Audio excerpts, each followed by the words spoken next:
ತೊಂಡೆಕಾಯಿ ತಂದುಬಿಟ್ಟು ಹಾಗೇ ಕುಕ್ಕರಿಗೆ ಹಾಕ್ಕೊಂಡು ಈ ಥರ ಒಂದು ತೊಂಡೆಕಾಯಿ ಗಸಿ ಮಾಡಿ ಆನಂತರ ಯಾವಾಗ ತೊಂಡೆಕಾಯಿ ತಂದರೂ ನೀವು ಇದೇ ರೀತಿ ಮಾಡ್ತೀರಿ, ಅಷ್ಟೊಂದು ಸೂಪರ್ ಆಗ್ತದೆ. ನೀವು ಈ ಥರ ಮಾಡಿರಲಿಕ್ಕಿಲ್ಲ ಒಮ್ಮೆ ಈಗ ಮಸಾಲೆಗೆ ಮೊದಲಿಗೆ ಮಸಾಲೆ ರೆಡಿ ಮಾಡಲಿಕ್ಕೆ ಒಂದು 4 ಕಾಳು ಮೆಂತೆ ಜಾಸ್ತಿ ಬೇಡ, 4 ಕಾಳು ಸ್ವಲ್ಪ ಬಿಸಿ ಆಗಬೇಕು. ಮೆಂತೆ ಫ್ರೈ ಆದಮೇಲೆ ಬೇರೆ ಮಸಾಲ ಹಾಕುವಂಥ. ಮೀನಿಗಾದರೆ ಸ್ವಲ್ಪ ಜಾಸ್ತಿ ಮೆಂತೆ ಹಾಕ್ತೇವೆ, ತರಕಾರಿಗೆ ಮೆಂತೆನೇ ಹಾಕೋದಿಲ್ಲ.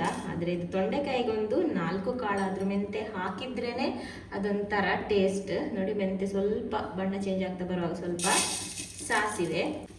ಈಗ ಇದು ಫ್ರೈ ಆಯಿತು ನೋಡಿ, ಒಳ್ಳೆ ಬಣ್ಣ ಬರಬೇಕು, ಮೆಂತೆ ಇಷ್ಟು ಫ್ರೈ ಆಗಬೇಕು, ಸಾಸಿವೆ ಕೂಡ ಹೀಗೆ ಫ್ರೈ ಆಗಬೇಕು. ಈಗ ಇದನ್ನು ತೆಗೆದು ಈಗ ಅದೇ ಬಾಣಲೆಗೆ ಖಾರಕ್ಕನುಸಾರವಾಗಿ ಮೆಣಸು ಹಾಕ್ಕೊಳ್ಳಿ. ನಾನೊಂದು 4-5 ಮೆಣಸು ಹಾಕಿದ್ದೇನೆ, ಜಾಸ್ತಿ ಖಾರ ಆಗಬಾರ್ದು ಅಂತ. ನಿಮ್ಮ ಖಾರಕ್ಕನುಸಾರವಾಗಿ ಮೆಣಸು ಹಾಕ್ಕೊಳ್ಳಿ. ಇದಕ್ಕೆ ಸ್ವಲ್ಪ ಎಣ್ಣೆ, ಹಾಗೇನೆ ಕರಿಬೇವು,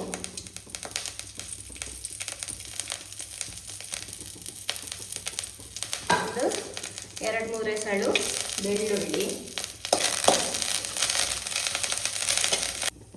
ಈಗ ಒಂದು ಸ್ಪೂನಷ್ಟು ಕೊತ್ತಂಬರಿ ಹಾಕಿ, ಒಂದು ಅರ್ಧ ಸ್ಪೂನಷ್ಟು ಜೀರಿಗೆ. ಕೊತ್ತಂಬರಿ ಮತ್ತು ಜೀರಿಗೆ ಜಾಸ್ತಿ ಫ್ರೈ ಆಗಬೇಕು ಅಂತಿಲ್ಲ, ಜಾಸ್ತಿ ಬಿಸಿ ಆದರೆ ಸಾಕು. ಈಗ ಇದಕ್ಕೇನೆ ಬೇಕಾದಷ್ಟು ಮಸಾಲೆ ಎಷ್ಟು ಬೇಕಷ್ಟು ನೋಡಿಕೊಂಡು ತೆಂಗಿನ ತುರಿ ಹಾಕ್ಕೊಂಡು ಸ್ವಲ್ಪ ಮಿಕ್ಸ್ ಕೊಟ್ಟು ಗ್ಯಾಸ್ ಆಫ್ ಮಾಡಿದರೆ ಆಯಿತು. ಜಾಸ್ತಿ ಏನು ಫ್ರೈ ಆಗಬೇಕು ಅಂತ ಇಲ್ಲ, ಸ್ವಲ್ಪ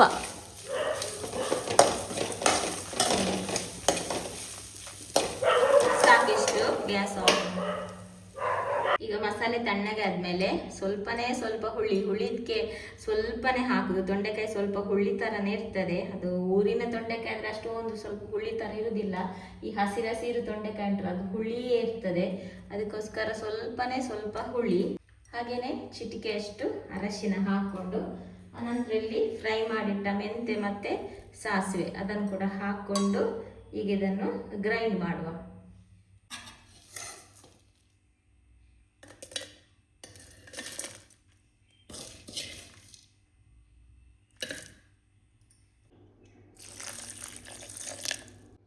ಈಗ ತೊಂಡೆಕಾಯನಿಲ್ಲಿ ಚಂದ ಮಾಡಿ ತೊಳೆದು ನೀರಿಳಿಲಿಕ್ಕೆ ಇಟ್ಟಿದ್ದೇನೆ. ಇದ್ರದು ಇದು ತುಂಬ ದೊಡ್ಡದುಂಟಲ್ಲ, ಹಾಗಾಗಿ ತೆಗಿತಾ ಇದ್ದೇನೆ. ಇಲ್ಲದ್ರೆ ನಾನು ಈ ರೀತಿ ತೊಟ್ಟು ಕೂಡ ತೆಗೆಯುವುದಿಲ್ಲ.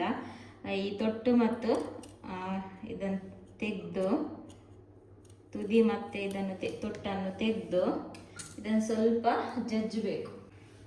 ತೊಟ್ಟು ತೆಗೆದಾದ ನಂತರ ಇದನ್ನು ಸ್ವಲ್ಪ ಕ್ರಷ್ ಮಾಡಬೇಕು.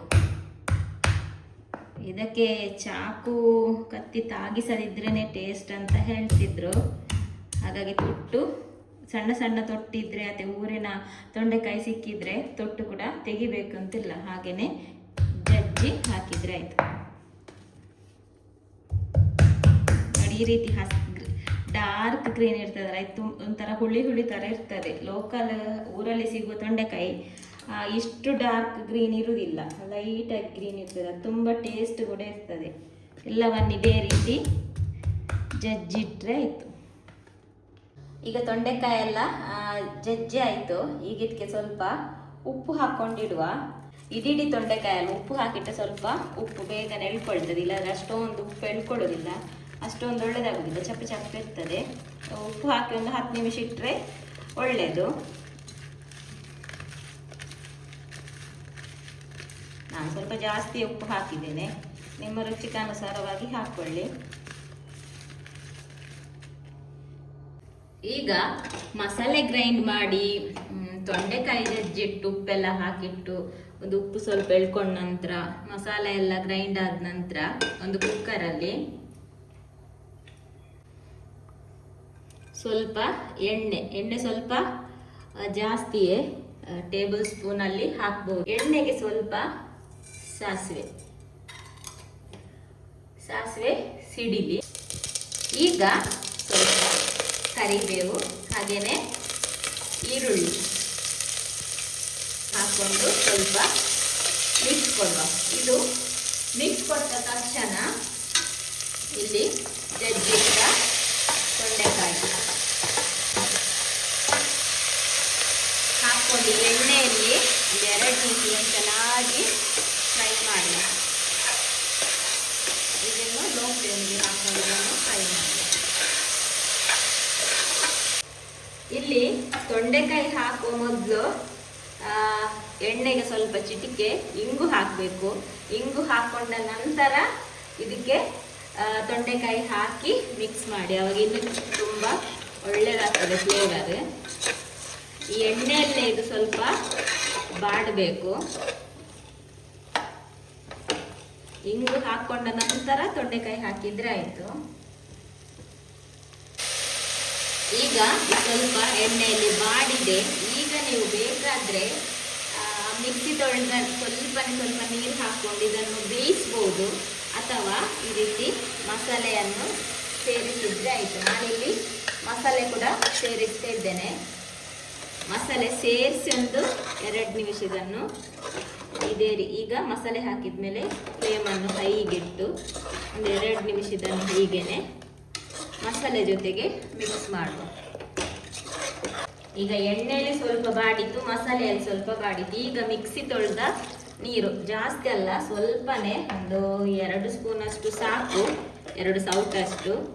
ಇಲ್ಲಾಂದರೆ ತುಂಬ ನೀರಾಗ್ತದೆ. ನಾನು ಇಲ್ಲಿ ಮಸಾಲೆ ಕೂಡ ತುಂಬ ನೈಸಾಗಿ ಗ್ರೈಂಡ್ ಮಾಡಲಿಲ್ಲ ನೋಡಿ, ಸ್ವಲ್ಪ ತರಿಯಾಗಿ ಇದೆ. ಈಗ ಇದನ್ನೆಲ್ಲ ಮಿಕ್ಸ್ ಕೊಟ್ಟು, ತೊಂಡೆಕಾಯಿ ಎಳತ್ತಾದರೆ ಒಂದೇ ಒಂದು ವಿಸಿಲ್ ಸಾಕಾಗ್ತದೆ. ಉಪ್ಪು ಚೆಕ್ ಮಾಡ್ಕೊಳ್ಳಿ. ನಾನಿಲ್ಲಿ ಉಪ್ಪು ತೊಂಡೆಕಾಯಿಗೆ ಹಾಕಿದ್ದೇನಲ್ವಾ, ಹಾಗಾಗಿ ಈಗ ಉಪ್ಪು ಹಾಕಲಿಲ್ಲ. ಉಪ್ಪು ತೊಂಡೆಕಾಯಿಗೆ ಹಾಕದಿದ್ರೆ ಅಥವಾ ಎಳ್ಕೊಳ್ಳಿಕ್ಕೆ ಬಿಡದಿದ್ರೆ ಉಪ್ಪು ಹಾಕ್ಕೊಳ್ಳಿ. ಆದರೂ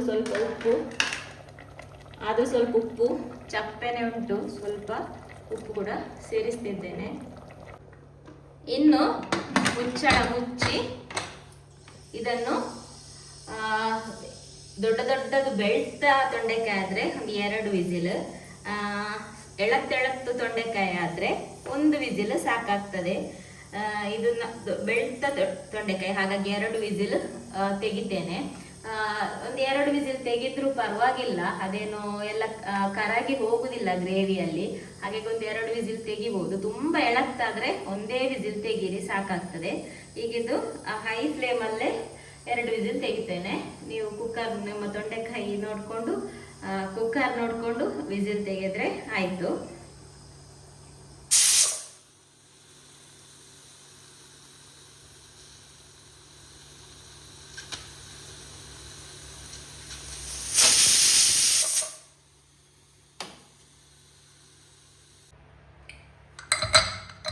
ವಿಸಿಲೆಲ್ಲ ಹೋಗಿದೆ.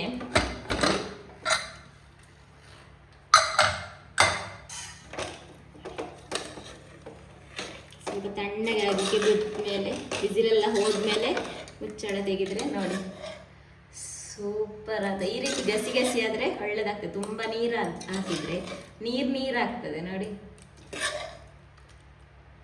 ತೊಂಡೆಕಾಯಿ ಕೂಡ ಚೆನ್ನಾಗಿ ಬೆಂದಿದೆ ನೋಡಿ. ಎಳತ್ತಿದ ತೊಂಡೆಕಾಯಿ ಒಳ್ಳೆ ಬೆಂದೋಗಿದೆ ನೋಡಿ.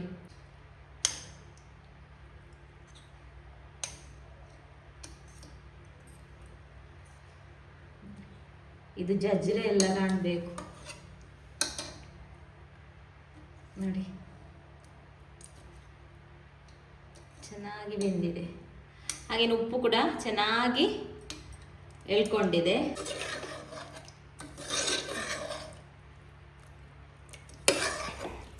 ಮಸಾಲೆಯನ್ನು ಜೊತೆಗೆ ಹಾಕಿ ಬೇಯಿಸಿರೋದ್ರಿಂದ ಮಸಾಲೆಯನ್ನು ಕೂಡ ಎಳ್ಕೊಂಡೆ ಬೆಂದಿರ್ತದೆ, ತುಂಬಾ ಟೇಸ್ಟ್ ಆಗ್ತದೆ.